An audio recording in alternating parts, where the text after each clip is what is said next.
As August 1944 came to a close, the crew of USS Slater DE-766 remained in Key West, Florida, training in preparation for North Atlantic convoy duty. In just a few short weeks, they'll be sailing north for the colder waters of New York City. On the 29th, Slater got underway from Pier 1 to train with the submarine SS-88 and the patrol craft sweeper PCS-1424. After morning muster was completed, Exercise 3A continued until 1348. Over the course of the day, Slater had expended 38 plaster-loaded hedgehogs. She proceeded full speed to port and moored starboard side to Pier 1 and received just under 3,000 gallons of fresh water. Some new crew members reported for duty that evening, and Seaman First Class Clark was transferred to the Naval Hospital with hammock and sea bag. And at 20:30, 40 plaster-loaded hedgehogs were received. On the 30th, she once again got underway with students and instructors from the Fleet Sound School.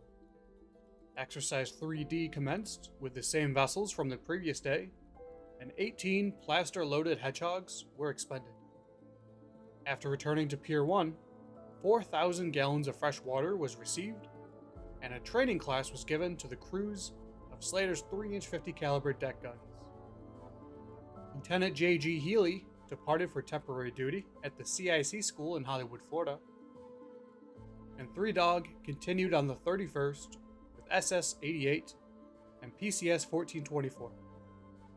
32 plaster-loaded hedgehogs were fired on this day, and as she returned to port, she passed the tug ATR-29. A motor launch met Slater, and the students and instructors from the Sound School disembarked. Once they were clear, tug YT-297 assisted the ship into mooring to Pier 1, and 3,500 gallons of fresh water was received, along with 36 plaster-loaded hedgehogs. On the 1st of September, the training continued.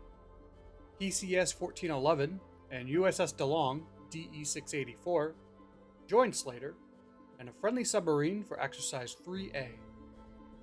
This ended at 13:55, and Slater moored starboard side to Pier 1 with 6 lines. 6,000 gallons of fresh water ended the day. The next morning, Exercise 3D commenced once again with a friendly submarine. 21 plaster-loaded hedgehogs, along with a full pattern of 13 depth charges, were expended. And it was a short day for the Slater crew, when they returned to port at 14:17 and received 2,280 gallons of fresh water. Slater remained in port on the 3rd, when LSM-150 moored herself to Slater's port side that morning. After temperature readings were taken in the magazines, one of which was a tad high for their liking, LSM-150 departed at 10:30, and later that afternoon, sailors returned from their 10-day leave. A special sea detail was set up on the final day of the week as Slater got underway. The log is vague about the details of the exercise, other than commenting that they completed everything at 15:10 and sailed independently for port. Just under 6,000 gallons of fresh water was received, along with 48 plaster-loaded hedgehogs. The countdown to convoy duty continues next week, when Slater returns to training with TBF Avengers. This will continue until the 14th of September, when Slater sails north for New York City and Casco Bay, Maine. So be sure to stay tuned.